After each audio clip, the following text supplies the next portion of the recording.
Bonsoir. J'entends souvent un de mes collègues kinés dire « Lui, de toute façon, il fait bouger les os de la tête ». Comment faire pour prouver la mobilité des os du crâne? Historiquement, c'est en 1899 que William Gardner Sutherland, père fondateur de l'ostéopathie crânienne, a eu son idée folle, comme il l'appela. En observant un crâne, il compara les surfaces articulaires du sphénoïde avec les ouïes d'un poisson. Andrew Taylor Still, le père fondateur de l'ostéopathie, n'a pas eu le temps d'approfondir le concept, mais il lui fit remarquer à l'époque que ferait le cerveau si les os du crâne ne bougeaient pas. À l'inspiration, les fluides montent et à l'expiration, ils sont drainés vers l'extérieur. Il ne te reste plus qu'à tirer cela au clair. C'est ce que j'ai essayé très modestement de faire. Pour cela, j'ai utilisé deux machines-outils de métrologie, donc un tracker laser et une machine à mesurer tridimensionnelle qui ont des ordres de précision de 15 et 4 micromètres. Pour pouvoir immobiliser le crâne, j'ai élaboré donc ce support. J'ai privilégié de laisser la mobilité intrinsèque du crâne supposée la plus libre possible. Donc j'ai juste eu recours à un appui mentonnier et à une empreinte maxillaire au niveau dentaire.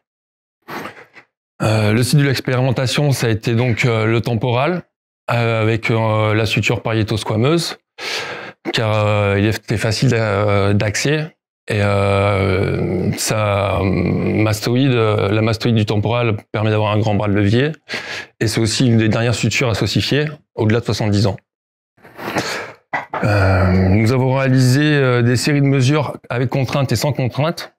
La contrainte étant un appui bimastoïdien, inspiré de la technique du roulement des temporaux. L'interprétation des résultats a mis en évidence des similitudes sur les deux machines.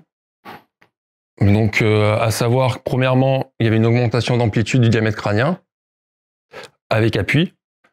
Et dans un deuxième temps, que les mesures des amplitudes avec appui étaient inférieures à celles sans appui. Donc, on avait une sorte de stabilisation de l'os temporal qui prouvait bien qu'il y avait un effet sur cet os quand on mettait une contrainte dessus.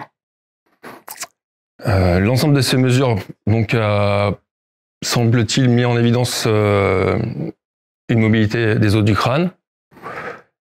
Il serait intéressant de poursuivre ces études afin de valider scientifiquement les pratiques ostéopathiques en général et cette idée folle en particulier, sans perdre de vue la relation entre l'ostéopathe et son patient, qui au travers de l'échange réciproque permet à la santé de trouver sa voie de passage.